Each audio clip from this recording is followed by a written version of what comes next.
জগদম্বা, মাকে গিয়ে বলো আমাদের বিশেষ গুণের ব্যাপারে, বলো চিন্তা করার কোনো কারণ নেই।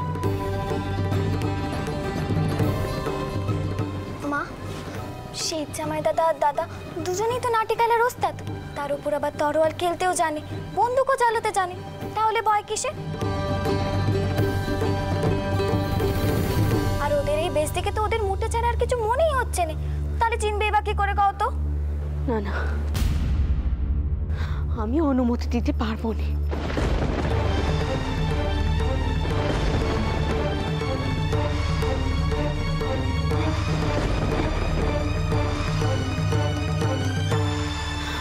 বাবা মতু, করুণা এই সবে সুস্থ হয়েছে, তুমি আর ওকে চিন্তায় পেলে অসুস্থ করো নে।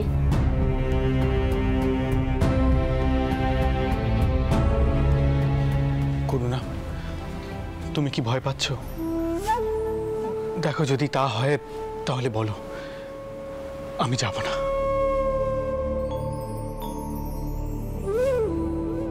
আপনি না যেতে পারলে কি পরিমাণ অস্থির হয়ে থাকবেন সেটা শুধু আমিই জানি।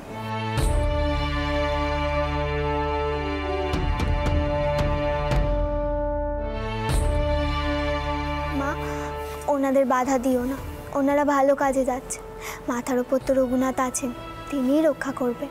আর ওনাদের ধরাও তো সহজ নয়, এর আগে হারবে সাহেবের বেলায়ও তো কেউ টের পায়নি।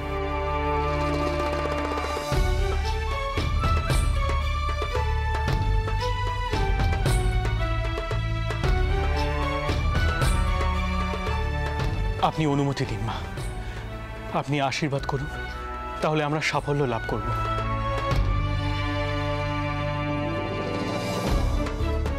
তুমি শুধু আমাদের মনে প্রাণে আশীর্বাদ করো, যাতে আমরা সঠিক খবরাখবর জোগাড় করতে পারি। তোমরা আমার জন্য এত বড় ঝুঁকি নিচ্ছ, আমি যে তোমাদের কি কইব। না মা, আমরা আপনার জন্য কিছু করছি না, যা করছি একটা অন্যায়ের প্রতিবাদ করার জন্য করছি।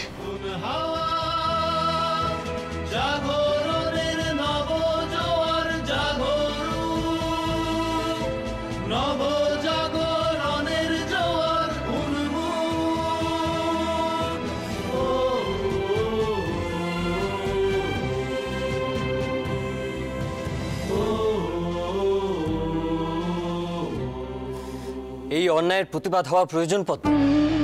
দিনের পর দিন এমন অত্যাচার তো চলতে পারে না। পদ্ম, তোমার মা যা চাইছেন আমি তাকে সমর্থন করি। প্রয়োজনে মামলা হবে, আর অন্যায়ের বিরুদ্ধে চুপ করে না থেকে মামলা করা এটা তো কোনো দোষের নয়। আপনি কি কইছেন? পরের মেয়ের জন্য এ বাড়িতে মামলা হবে? আপনি জানেন না বাড়িতে মামলা ঢোকা কত বড় অভিশাপ? লোকে সাপ দিয়ে কয় যে তোর বাড়িতে মামলা ঢুকুক, আর সেখানে মা নিজে যেচে এ বাড়িতে মামলা ঢোকাতে চাইছেন, আর আপনি সেটিকে সমর্থন করছেন। হ্যাঁ পদ্ম, আমি সমর্থন করছি, কারণ আমি মনে করি এইভাবেই প্রতিবাদ হওয়া দরকার। আপনি মায়ের ওই প্রতিবাদ করতে পারেন, আর আমি যে আপনাকে সুখবরখানা দিলুম এ বিষয়ে আপনার কোনো মাথা ব্যথা নেই। এ তুমি কি বলছো পদ্ম? আচ্ছা, এমন একটা সুখবর পেলে কার না আনন্দ হয় বলো তো? আমারও আনন্দ হচ্ছে, কিন্তু কি জানো পদ্ম, আমি আমার এই আনন্দটুকু সম্পূর্ণরূপে উপভোগ করতে পারছি না, সেটা বর্তমান পরিস্থিতির কারণে।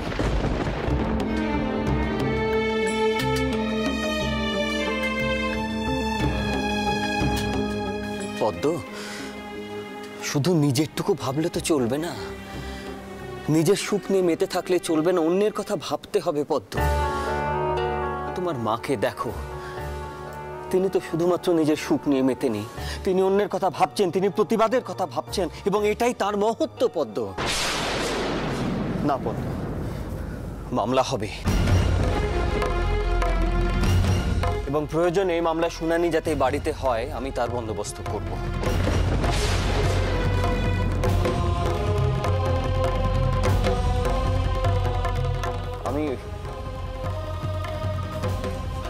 আমি ভাবছি এত কিছু সত্ত্বেও বাবা মশাই কেন এখনো চুপ করে রয়েছেন? তিনি তো বাবা জীবন, বাবা জীবন ভেতরে আছো? আগে আগে আছে বাবা মশাই। আসুন আসুন আসুন আসুন আসুন। বাবা জীবন, তোমার সঙ্গে একটু পরামর্শ করার ছিল, তাই এই অসময়। আগে অসময়ের কিছুই নেই, আপনি বলুন না। বলছিলাম কি, আপনারা কতক্ষণ, আমি বরং আপনাদের জন্য একটু চা নিয়ে আসি। হ্যাঁ মা, এই সময় চা মন্দ হতো না, আর তুমি তো চা বেশ ভালোই বানাও।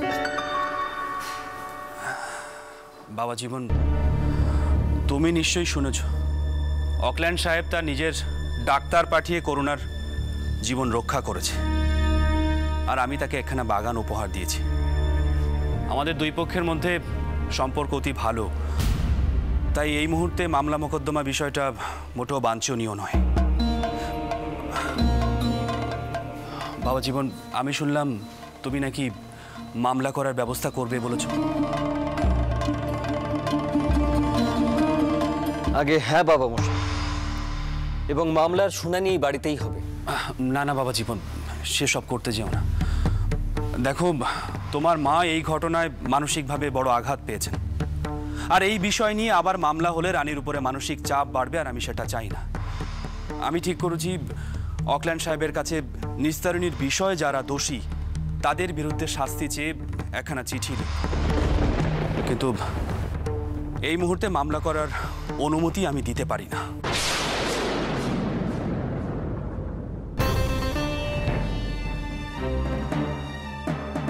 বাবা মশাই, আপনি একটা সময় রামমোহন রায়ের পাশে ছিলেন, তার সাথে আপনি সতীদাহ প্রথা নির্মূল করেছেন, আর আজকে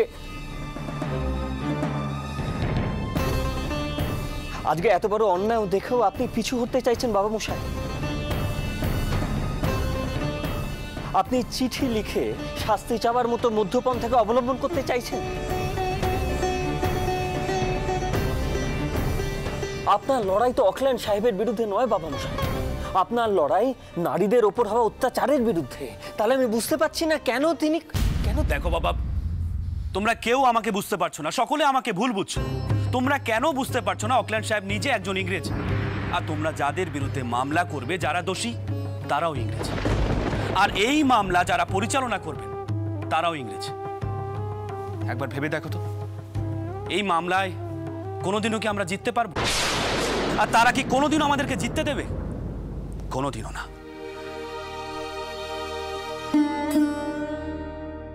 বাবা মশাই, তা বলে তো চুপ করে বসে থাকা যায় না। তাহলে গোরা সৈন্যরা আরো সাহস পাবে আমাদের দেশের মা বোনেদের অপমান করার। মামলা করতেই হবে বাবা মশাই। আর যেটা আপনার পথ, সেখানে তারা এমন নৃশংস কাজ করার সাহস পায় কি করে? তারপর সেটাকে ধামাচাপা দেওয়ার চেষ্টা করে। বাবা আমি আপনার কাছে অনুরোধ করছি বাবা মশাই, আপনি আমাকে দয়া করে এ বিষয়ে আর কিছু বলবেন না। মামলা হবে।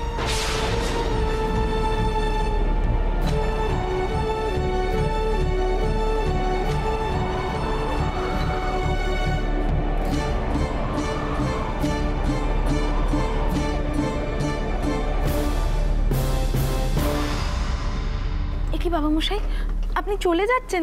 আমি যে আপনার জন্য চা নিয়ে এলুম।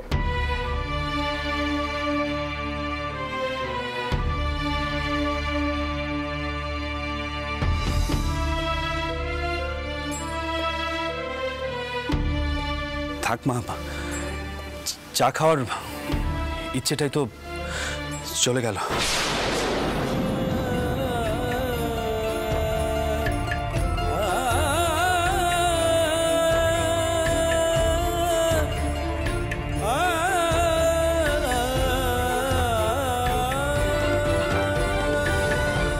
বাবা মশাই এইভাবে চলে গেলে আপনি কি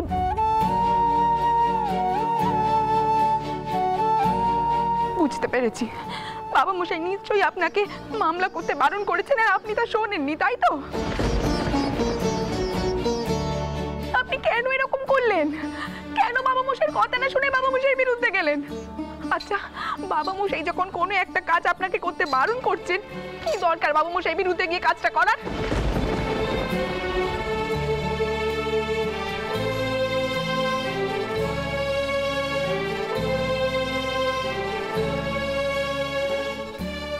পদ্ম, আমি বাবা মশাইকে খুবই শ্রদ্ধা করি।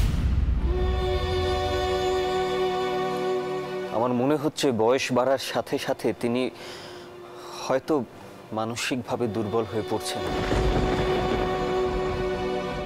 আর এমন একটা মানুষকে মানসিকভাবে দুর্বল হয়ে যেতে দেখে আমার খারাপ লাগছে।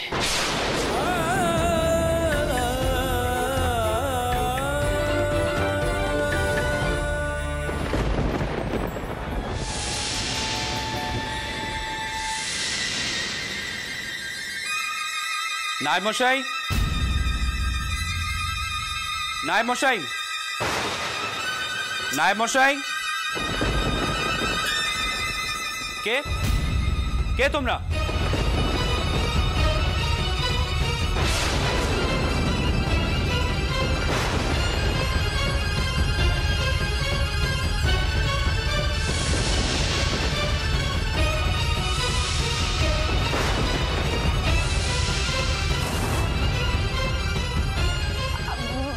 আপনি নায়েব মশাইকে খুঁজছেন তো? তিনি বাড়ি চলে গেছেন। চাকর বাকরদের ওপর রাগ দেখি আর কি লাভ? আপনার রাগ তো আমার ওপর। ওদেরকে ওদের কাজে যেতে দিন। কি গো, তোমরা আবার দাঁড়িয়ে পড়লে কেন বাছা? যাও যাও যাও, নিজের কাজে যাও, যাও।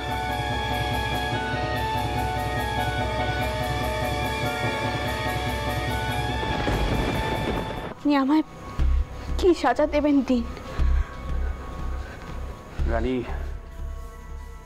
আমি কোনোদিনও তোমার কোনো কাজে বাধা দিয়েছি? দেইনি। বাড়িতে বহু ঝড়ঝাপটা গেছে, বাড়ির সকলের মতের বিরুদ্ধে গিয়েও আমি তোমাকে সমর্থন করেছি। কিন্তু এই মামলা করার বিষয়ে আমি তোমাকে সমর্থন করতে পারছি না। রানী, আমি তোমার মনের যন্ত্রণাটা বুঝতে পারছি, কিন্তু তোমরা কেন বুঝতে পারছো না এই মামলায় কোনোদিনও জেতা সম্ভব নয়। কারণ তোমরা যে আদালতে মামলা করবে সে আদালতটা গোড়াদের। তোমরা মামলা করছো গোড়াদের বিরুদ্ধে, আর একজন গোড়া বিচারক তার স্বজাতির বিরুদ্ধে গিয়ে তোমাদের পক্ষে কখনো রায় দেবেন? কখনো না। মাঝখান থেকে দুপক্ষের মধ্যে সম্পর্কের অবনতি হবে, লোকে হাসবে। আর একটা কথা ভুলে যেও না, সতীদাহ প্রথা বন্ধের জন্য আমরা যে দাবি করেছিলাম তার সঙ্গে গোড়ারা কোনোভাবেই জড়িত ছিল না। কিন্তু এক্ষেত্রে তুমি গোড়াদের সঙ্গে সরাসরি লড়াইয়ে নামছো, তাও আবার গোড়াদের আদালতে। আমি এত কিছু জানিনি। আমি শুধু জানি রঘুবীরের রাজ্যে সুবিচার হবে, সে যেভাবেই হোক না কেন। ওরা যা অন্যায় করেছে তার ক্যাশারত ওদেরকে দিতেই হবে। এখনো জানো, নিস্তারের পোড়া দেহের চাই এ বাড়িতে উঠছে। এত বড় অন্যায় যদি কোনো প্রতিকার আমি না করতে পারি, তাহলে তো আমি পরলোকে গিয়েও ঠাকুরের সম্মুখে দাঁড়াতে পারবো না। পদ্ম আর নিস্তার আমার কাছে এক, এই কথা আমি বহুবার কয়েছি আর এখনো কয়েছি। আপনি আমাকে সাজা দেবেন, আমি মাথা পেতে নেব, কিন্তু অপরাধীদের শাস্তি না হওয়া পর্যন্ত আমার মনে শান্তি হবে না, কিছুতেই হবে না।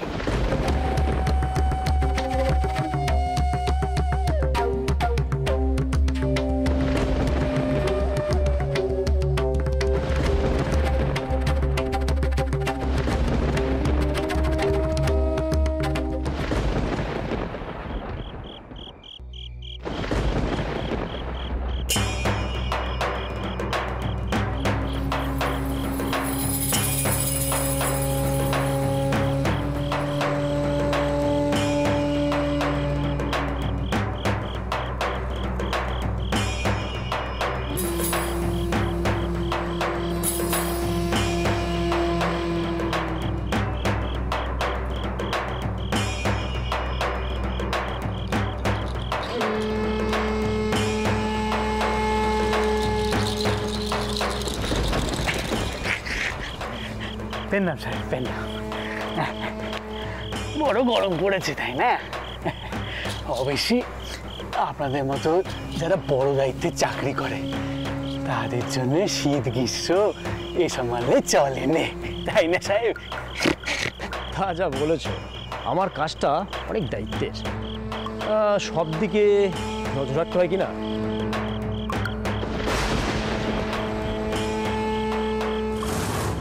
তাই তো আপনাদের তো খুব কষ্ট, রাত জেগে থাকতে হয়, এই এই পুরো জায়গাটা পাহারা দিতে হয়, তাই না?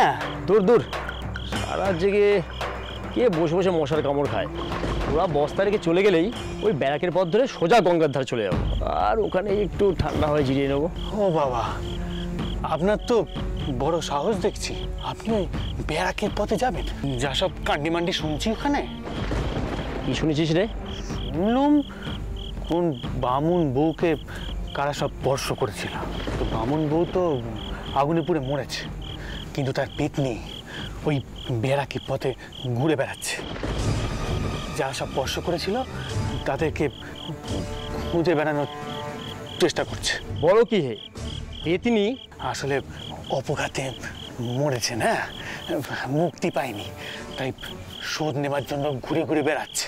যাক, বাঁচা গেল। পেতনি তাহলে আমাদের খুঁজছে না, খুঁজছে ওই শ্যামুয়েল সাহেবকে, ঘাড় মটকাবে বলে।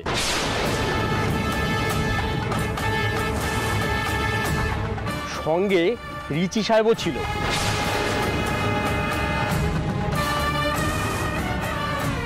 মহা ধ্যাটা ওই সাহেব দুটো, দেখো না এই এলো বলে খবরদারি করতে। পেতনিটা ওদের ঘাড় মটকালেই বাঁচি।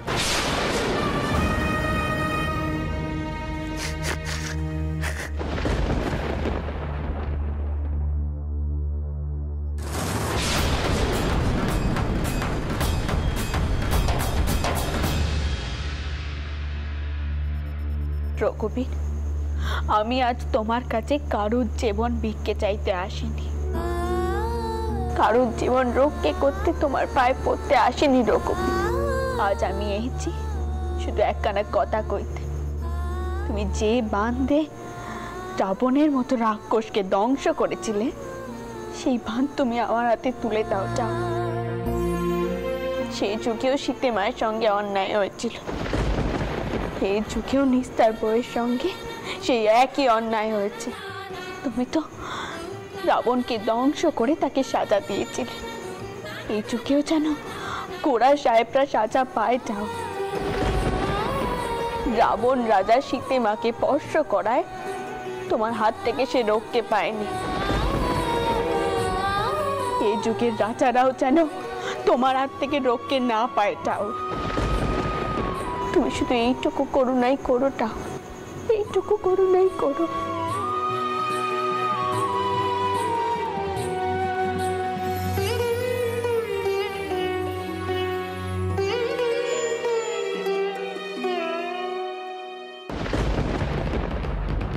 Hey, hurry up! Joldi karo. You all ladies are useless and lazy fellows. Hurry up! Hey, পুরো রাত জড়িয়ে মাল আনলোড করিবে নাকি? ফাস্টার ফাস্টার ফাস্টার, তাড়াতাড়ি তাড়াতাড়ি হাত চালাও, ফাস্টার।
আমি তোমার উত্তর পেয়ে গেছি রকম, পেয়ে গেছি আমি তোমার উত্তর।